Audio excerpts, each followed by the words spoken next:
Hey guys, Travis Daggett, Forefront Enterprises. Wanted to talk about what to tell the agent when you're wholesaling. Um, a lot of times people have this question. So, you know, first of all, most agents are good people. They have good intentions. They're honest. They do need to make a living though, so they're going to find every way they can, and rightfully so, to make a commission. First thing that we always tell people is that we're looking, or agents, we're looking for an investor or a cash buyer. That's really our number one choice. Uh, Boy, so many reasons for that. The closing costs are lower. We're going to close quicker. They're more likely to be a repeat customer where we can help them over and over and over find the deals that they're looking for. So we tell the agent that. Our One of our other strategies, and we tell the agent, we're looking for a seller finance or a lease purchase, or another way is a lease option or rent to own buyer, a tenant buyer. So we ask the agent to take pictures for us.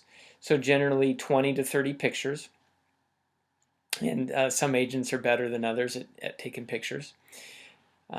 We ask them, of course, to be available to let contractors in.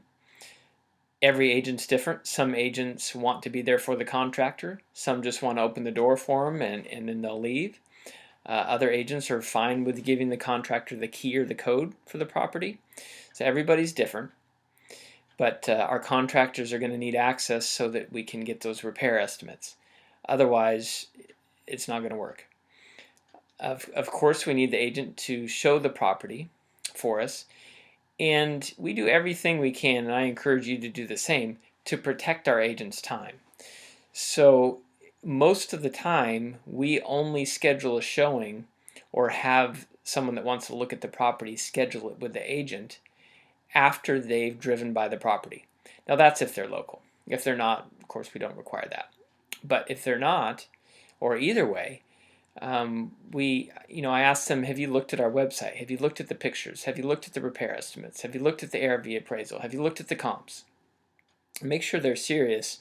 I want them to be ready when they're there with the agent, so they're not spending too much time and not taking the agent's time.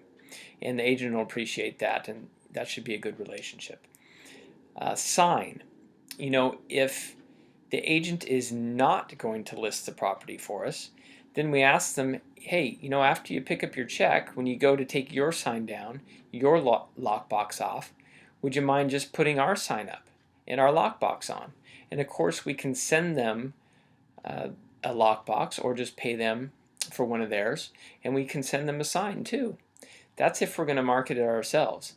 Now, if they're going to market it, where the sign issue comes in is as soon as we close on the property and we start doing a rehab, for example, or even if we're just wholesaling it and we're listing it with the agent, we ask them, if their sign wasn't up before, they weren't the listing agent, will you put your sign up during the rehab?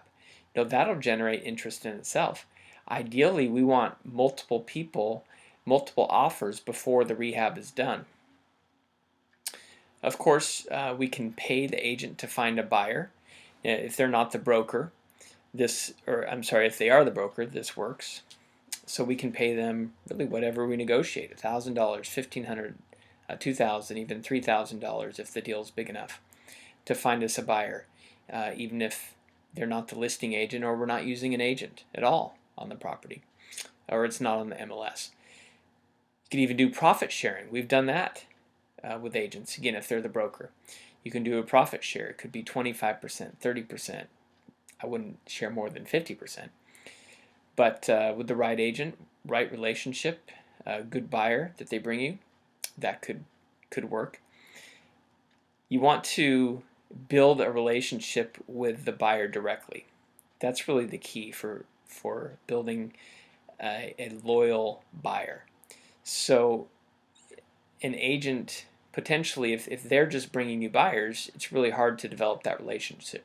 So You want to either have an agent that will connect you directly with the buyers and realize that we're doing a long-term strategy here and there'll be other buyers and other opportunities, or you may use an agent as a backup, but really you want to find buyers directly so you can build your relationship and market to them directly, get testimonials, get referrals.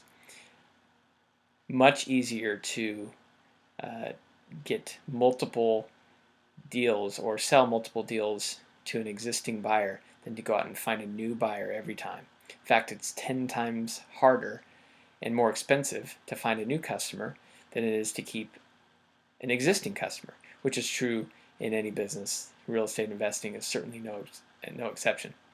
So I hope that helps, guys. Please subscribe to our YouTube channel here. Any questions, let me know. You can shoot me an email, travis@forefrontenterprisesllc.com. And of course, check out our YouTube channel. We've done a lot of education here, and we'll do some more. Thanks.